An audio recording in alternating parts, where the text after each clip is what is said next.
أما بعد فأعوذ بالله من الشيطان الرجيم. بسم الله الرحمن الرحيم. الصلاة والسلام عليك يا رسول الله وعلى آلك وأصحابك يا حبيب الله. حضور نبی کریم رؤوف الرحیم علیہ افضل الصلاة والتسلیم. ابتدائی اسلام میں بالخصوص جب آپ نے اپنی نبوت کا اعلان فرمایا تو آپ کی عبادت کا عالم رات بھر یہ ہوتا تھا کہ آپ ساری رات اللہ پاک کی عبادت کرتے تھے، قیام میں کھڑے رہتے تھے، حتیٰ کہ آپ کے مبارک پاؤں میں ورم یعنی سوجن آ جاتی تھی.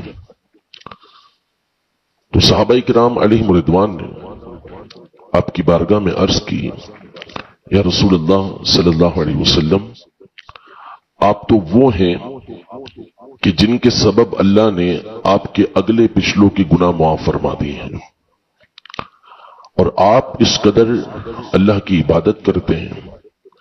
تو نبی پاک صلی اللہ علیہ وسلم نے ایک بات بیان فرمائی جو ہمارے لیے اور تا قیامت ہر ایک کے لیے ایک مسلمہ اصول ہے، ایک ضابطہ ہے، ایک قانون ہے، ایک طریقہ کار ہے. آپ نے ارشاد فرمایا، افلا اکون عبدا شکورا، کہ کیا میں اپنے رب کا شکر گزار بندہ نہ بنوں.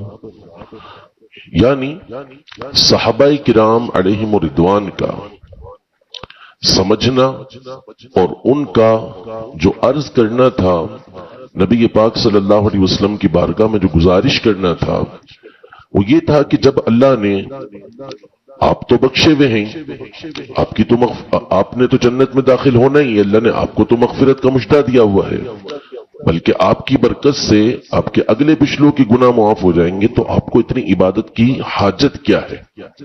عبادت تو وہ زیادہ کرے کہ جس کے گناہ ہو، جس کو یہ اندیشہ ہو کہ وہ بخشا نہیں جائے گا. آپ تو بخشے میں ہیں، تو اتنی عبادت کرنا. نبی پاک صلی اللہ علیہ وسلم نے اس کے برعکس جواب ارشاد فرمایا کہ اللہ کی طرف سے جب انعامات ہوں، اللہ کی طرف سے جب رحمتیں اور نعمتیں ہوں، اس کی طرف سے جب نوازا جائے بندے کو، تو اس کا مطلب یہ نہیں ہوتا کہ وہ اللہ کی عبادت کو چھوڑ دے، اللہ کا شکر کرنا چھوڑ دے، بلکہ جس قدر اللہ پاک کی نعمتیں بڑھتی چلی جائیں، بندے کا شکر اتنا ہی زیادہ ہونا چاہیے. تو اگرچہ اللہ پاک نے، یعنی مفہوم حدیث کا یہ بنے گا کہ اگرچہ اللہ پاک نے میرے سبب میرے اگلے پچھلوں کی گناہ معاف کر دیے ہیں، آپ سید الشافعین ہیں، آپ کی شفاعت کی وجہ سے بے شمار لوگ جن کا شمار ہی نہیں ہو سکتا وہ جنت میں داخل ہوں گے، لیکن اس نعمت کا تقاضا یہ ہے کہ اس کی عبادت اور زیادہ کی جائے، اس کا شکر اور زیادہ ادا کیا جائے. تو اللہ پاک کو یہ بات بہت پسند ہے کہ بندے اس کا شکر ادا کریں، اور یہ اس کی شان کے لائق ہے کہ اس کی نعمتوں پر اس کا شکر ادا کیا جائے. اور جب بندے اس کا شکر ادا کرتے ہیں تو اللہ پاک مزید عطا فرماتا ہے. سیدنا داود علی نبینا و علیہ الصلوۃ والسلام، اصل یہ ہے کہ جو شکر گزار بندے ہوتے ہیں، شکر ادا کرنے والے، وہ بہت تھوڑے ہوتے ہیں. نعمتوں پر عمومی طور پر لوگ شکر ادا کرنا بھول جاتے ہیں، اور شکر ادا کرنے کا حقیقی مطلب کیا ہے وہ بھی میں عرض کرتا ہوں. لیکن عام طور پہ جو اللہ پاک کا شکر ہے وہ ادا کرنا لوگ بھول جاتے ہیں، کم ہی اللہ پاک کا شکر ادا کرتے ہیں. سیدنا داود علی نبینا و علیہ الصلوۃ والسلام کی آل وہ ہے کہ جن کے شکر کی اللہ پاک نے تعریف فرمائی. قرآن پاک میں فرمایا وَقَلِيلٌ مِّنْ عِبَادِيَ الشَّكُورُ، کہ ان کی پہلے تعریف کی اور اس کے بعد ارشاد فرمایا کہ میرے بندوں میں سے تھوڑے ہیں جو شکر ادا کرنے والے ہیں. میرے بندوں میں سے تھوڑے ہیں جو شکر ادا کرنے والے ہیں. یعنی عام طور پہ لوگ شکر ادا نہیں کرتے. سیدنا داود علیہ الصلوۃ والسلام نے بارگاہ رب العزت میں عرض کی یا اللہ عز و جل، جب تو مجھ پر نعمتیں کرتا ہے، جب تو مجھ پر انعام کرتا ہے، تو میں تیرا شکر ادا کرتا ہوں کہ یا اللہ تو نے مجھ پر یہ انعام کیا، مجھے یہ نعمت دی، مجھ پر یہ رحمت کی، تو یہ جو میں نے تیرا شکر ادا کیا ہے، جو تیرا حکم ہے شکر ادا کرنے کا، مجھے اس شکر کی توفیق بھی تو نے دی ہے، تو یہ شکر جو نعمت تو نے مجھے دی، اور اس پر شکر ادا کرنے کی جو نعمت تو نے مجھے دی، اب اس کا میں شکر کیسے ادا کروں گا؟ مزید اگر میں شکر ادا کرتا ہوں تو وہ نعمت بھی تیری دی ہوئی ہے۔ اللہ پاک نے ارشاد فرمایا کہ جب تو نے اس بات کو جان لیا کہ یہ نعمت بھی میری طرف سے ہے کہ تو میرا شکر ادا کر رہا ہے، تو تو نے میرا شکر ادا کر دیا۔ یعنی بندے نے اپنے استطاعت کے مطابق، اپنی طاقت کے مطابق جو شکر تھا اس کا حق ادا کر دیا۔ قرآن پاک میں اللہ پاک نے سورۃ الرحمن میں اپنی طرح طرح کی نعمتوں کا تذکرہ کیا۔ پہلے رکوع کے اندر بھی اللہ نے اپنی بہت ساری نعمتوں کا ذکر کیا، دوسرے رکوع میں اللہ پاک نے اپنی سلطنت کا، اپنی طاقت کا، اپنی قدرت کا، اور مجرموں کو جو سزا دے گا اس کا تذکرہ کیا، اور پھر تیسرے رکوع میں اللہ پاک نے نعمتوں کا تذکرہ دوبارہ فرمایا کہ وَلِمَنْ خَافَ مَقَامَ رَبِّهِ جَنَّتَانِ، جو اللہ کے حضور کھڑے ہونے سے ڈرا تو اس کے لیے 2 جنتیں ہیں، اللہ اس کو 2 جنتیں عطا فرمائے گا۔ پھر اس جنت کی اللہ پاک نے خوبیاں بیان کی کہ اس جنت کے اندر ہوگا کیا کیا۔ پھر ارشاد فرمایا هَلْ جَزَاءُ الْإِحْسَانِ إِلَّا الْإِحْسَانِ، کہ بھلائی کا بدلہ کیا ہے؟ بھلائی، نیکی کا بدلہ کیا ہے؟ نیکی۔ یعنی جب بندہ بھلائی کرتا ہے، نیکی کرتا ہے، اللہ کے حضور، اللہ کی بارگاہ میں کھڑا ہونے سے ڈرتا ہے کہ قیامت کے دن میں اللہ کے سامنے کیسے جواب دوں گا، تو جب یہ خوف اس کے دل کے اندر پیدا ہوتا ہے تو اس کے بارے میں فرمایا کہ اللہ اس کو 2 جنتیں عطا فرمائے گا۔ تو یہ جو بندے ڈرے، خوف کیا، اور خوف کا مطلب کیا ہے کہ اس نے اللہ پاک کی فرما برداری کی، اللہ پاک کی نافرمانی سے بچا۔ اللہ پاک کے خوف کی خوبی علماء نے بیان کی ہے، اور یہ ایک دل کی بات ہے کہ دوسروں کا جو خوف ہوتا ہے، بندہ جب کسی دوسرے سے خوف کھاتا ہے، ڈرتا ہے، تو وہ اسے دور بھاگتا ہے، لیکن جب اللہ کا خوف بندے کے دل کے اندر آتا ہے تو بندہ اللہ کے قریب ہوتا چلا جاتا ہے۔ تو جس کے دل کے اندر اللہ کا خوف ہوگا تو وہ اللہ پاک کی فرما برداری کرے گا، اللہ پاک کی نافرمانی سے اپنے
آپ کو میرے فضل سے میری جنت میں داخل کر دو، وہ پھر کرے گا اللہ 500 سال عبادت کی، اس کا کیا ہوا؟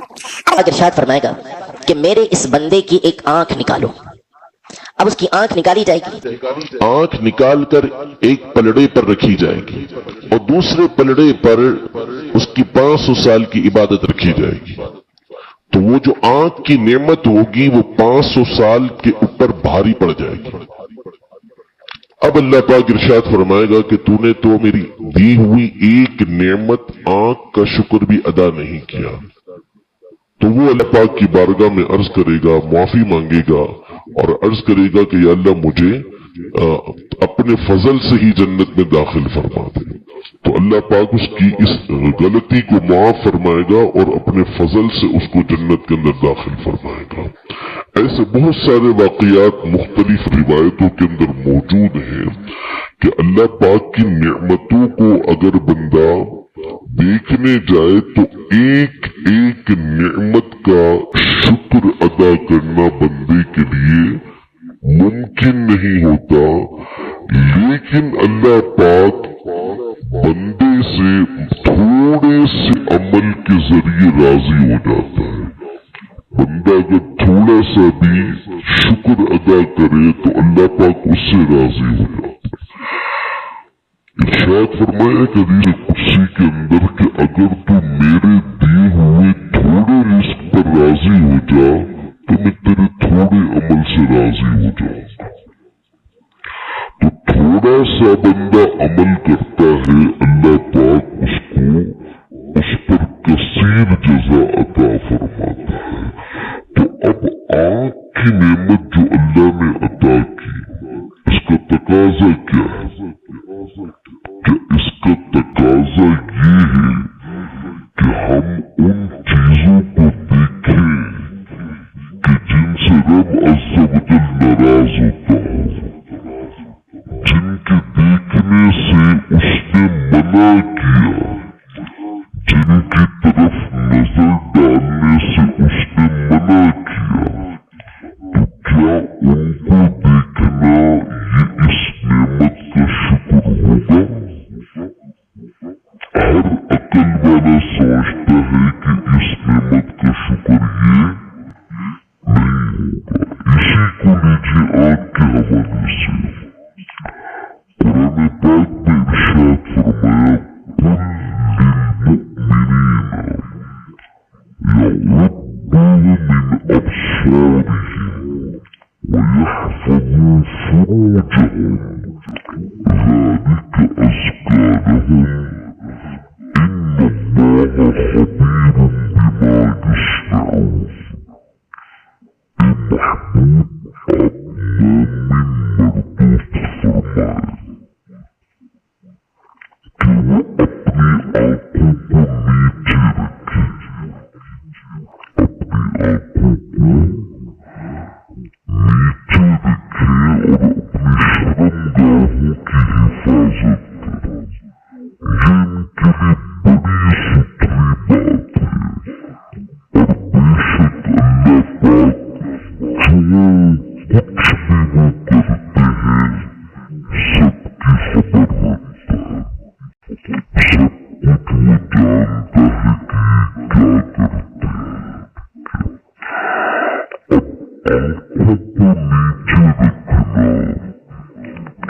یہ ایسی نعمت ہے اللہ پاک کی طرف سے کہ جو آنکھوں کو نیچے رکھنے کا عادی ہوتا ہے اس کی عبادت کے اندر حلاوت و لذت پیدا ہو جاتی ہے، کیونکہ وہ ایسی چیزوں کی طرف جب دیکھتا نہیں ہے کہ جس کو دیکھنا درست نہ ہو، تو پھر نمازوں کے اندر اس کو ان چیزوں کا خیال بھی نہیں آتا، اس کی توجہ رب عز و جل کی طرف رہتی ہے۔ اور ایک روایت کے اندر تو یہ ارشاد فرمایا کہ جو کسی نامحرم پر اس کی نظر پڑتی ہے، ایسی عورت پر اس کی نظر پڑتی ہے کہ جس کو دیکھنا اس کے لیے درست نہیں ہے، اور وہ اپنی آنکھوں کو اللہ کے خوف کی وجہ سے پلٹ دیتا ہے، نیچے کر دیتا ہے، اللہ پاک اس کے سجدوں کے اندر اس کی عبادت کے اندر حلاوت پیدا کر دیتا ہے، مٹھاس پیدا کر دیتا ہے کہ اب اس کو اس کی لذت حاصل ہوتی ہے۔ آج ہمارے دور کے اندر جب ہم پر اللہ پاک کی نعمتیں زیادہ ہوتی ہیں تو ہمارا اصول غلط ہے، ہمارا طریقہ کار بالکل برعکس ہے۔